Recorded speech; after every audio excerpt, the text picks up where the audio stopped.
Welcome to Fish on Fridays. I'm Al McCauley. And if you are like me, you like having images of your faith in your house. So you'll notice if you're a regular watcher of Fish on Fridays, you'll notice I have an icon of St. Therese and an image up here of St. Augustine and a likeness of St. Francis of Assisi. I love icons. I love religious art. I've done many episodes on religious art in the past.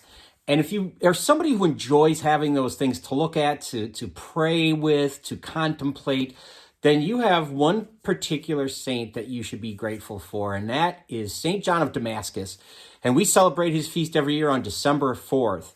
Now, St. John of Damascus was a poet, he's a theologian, and he was ultimately and probably best known for his defense of the use of religious art, in particular religious images like icons. So let's take a look at this fascinating guy. He's going to live in the 8th century, and he's born in Syria, which is under Muslim rule. So he is a Christian in a Muslim country. And his dad was high up in government. He was really big in terms of the financial situation. One of the chief financial counselors, in fact, to the caliph or the king in that region. And because of his good work, they were tolerated. Their Christian faith was tolerated. They could practice it without fear of any kind of retribution. Now, when John's dad died, he is going to assume a role in government too, and he's going to emerge as somebody who's going to be influential and important in government circles. However, he is going to eventually listen to that calling that he feels to the religious life. He will become a priest eventually, and then at some point he's going to be appointed a bishop. And it's about that time when something starts to brew in the 7th and 8th centuries that had been brewing, but really is going to reach a head, called the iconoclast controversy.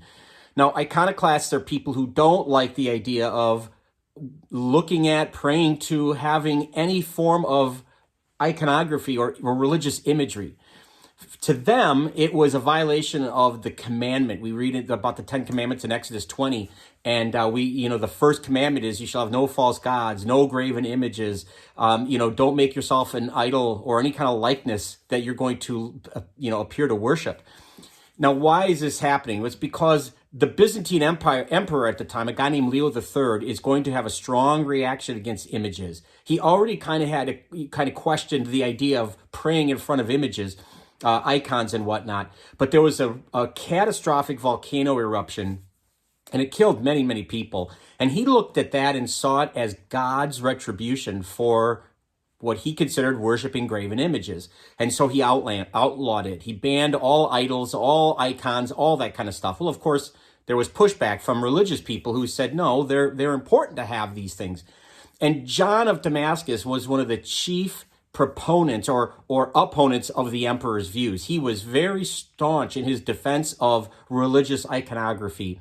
He would say, in Christ, God became human. God became visible. He was one of us. And so that's how we remember God and how we think of God. He said it was necessary, not just important to, but necessary for humans to paint images of Christ, to have that, to remind us that God truly became human at the incarnation, that God shares in our humanity. And depicting Christ in the incarnation, he said, was not a sin. In fact, he wrote not one, not two, but 3 very strong treatises in defense of religious iconography.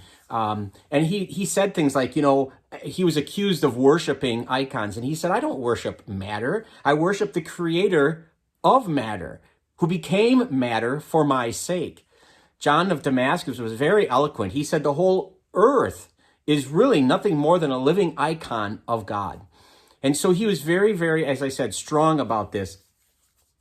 And even though he's going to die before this iconoclast controversy is resolved, what's going to happen is a church council is what's going to have to take place in order to correct this controversy. And so the Second Council of Nicaea is going to be held in Nicaea, which is a suburb of Istanbul, and it's going to be in the year 787. And the Second Council of Nicaea is going to say praying with using icons is not idolatry. It's not a violation of the first commandment. In fact, it's something that can help to remind us, as John said, of the incarnation, of God becoming human. And furthermore, it can help us to be fervent in our prayer and remind us of our prayer and affirm us in our faith.